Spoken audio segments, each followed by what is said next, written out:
एखाद्याचा तळतळाट कसा लागतो एकदा नक्की वाचा।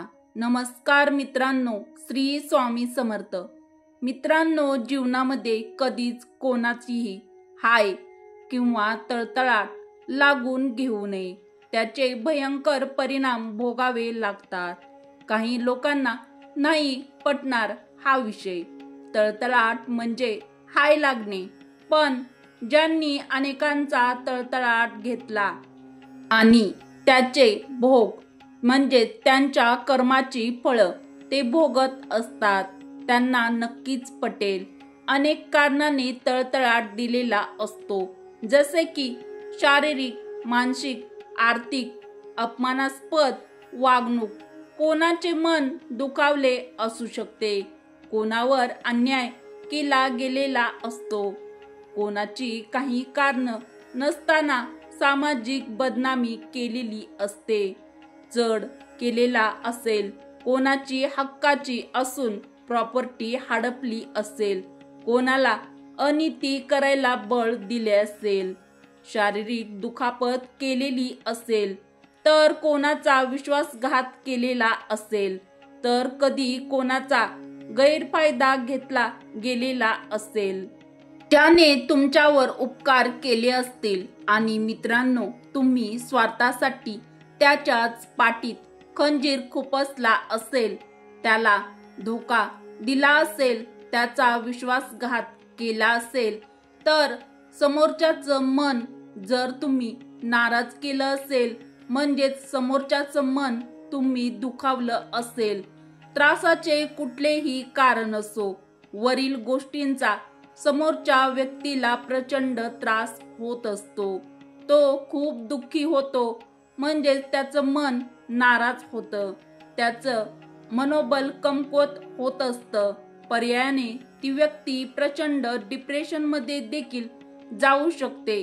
जाणून बुजून त्रास देणाऱ्या व्यक्तीला हे समजतच नाही की, किंवा पर्यायाने समजत देखील नसेल, ज्या व्यक्तीला त्रास झालेला असतो त्या व्यक्तीकडून चमत्कार होत नाहीत, किंवा देव देखील त्यांना शाप देत नाहीत, किंवा त्यांना काठीने मारत देखील नाहीत, पण ज्या दुखावलेल्या व्यक्तीकडून अतिशय तेजस्वी नकारात्मक ऊर्जा शक्ती निघते व समोरच्या व्यक्तीमध्ये शोषली जाते।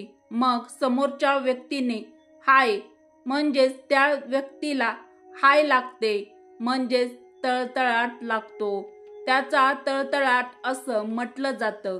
मग ज्याने कोणी त्रास दिलेला असतो त्याचे हे कार्य यशस्वी होत नाहीत, किंबहुना झाले तरी फार काळ टिकत नाहीत। सतत अपयश येणे, घरात आजारपण येणे, अशा अनेक प्रकारचे काही घटना घडू शकतात।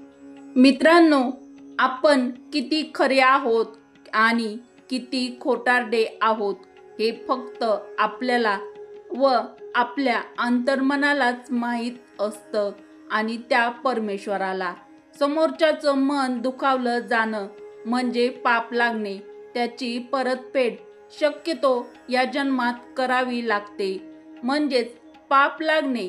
तुम्ही आस्तिक असाल किंवा नास्तिक असाल, चांगल्या वाईट गोष्टींचा हिशोब जास्त परत करावा लागतो। मित्रांनो, व्हिडिओमध्ये पुढे जाण्याआधी व्हिडिओला एक लाईक अवश्य करा। मित्रांनो, मी एका पुस्तकात वाचले होते, महाभारतामध्ये धृतराष्ट्र नावाचे राजा होते, ते जन्मताच अंध होते। राजा धृतराष्ट्राला 100 पुत्र होते, ज्यांना आपण कौरव म्हणून ओळखतो। राजा धृतराष्ट्राचे 100च्या 100 पुत्र युद्धामध्ये मारले गेले होते।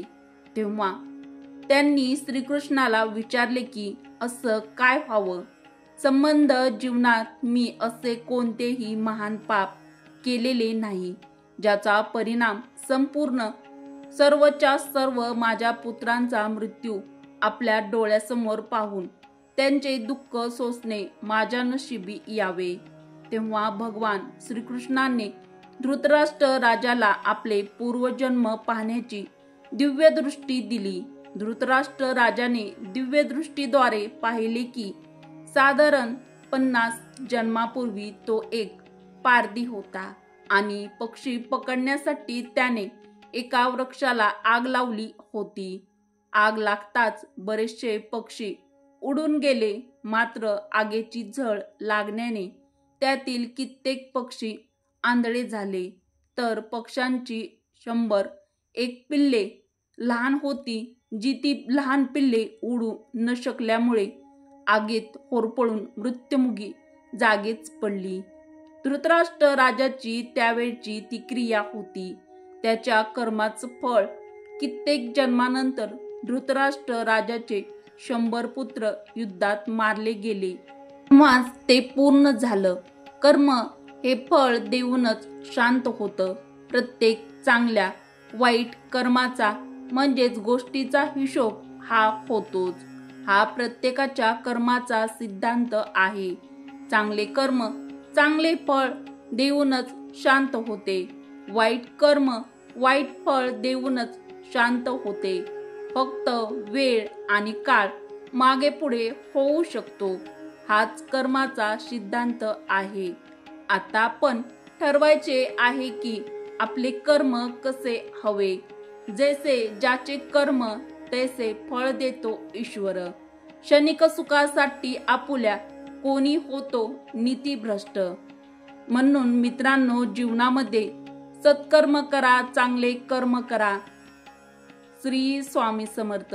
जय श्रीराम, जय श्रीकृष्ण, जय माता महालक्ष्मी। मित्रांनो, अशाच आध्यात्मिक माहितीसाठी आपल्या चॅनलला लाईक, शेअर व सबस्क्राईब देखील अवश्य करा। असेच आध्यात्मिक व्हिडिओ तुमच्या मित्र परिवारासोबत, बहिणींसोबत शेअर देखील नक्की करा।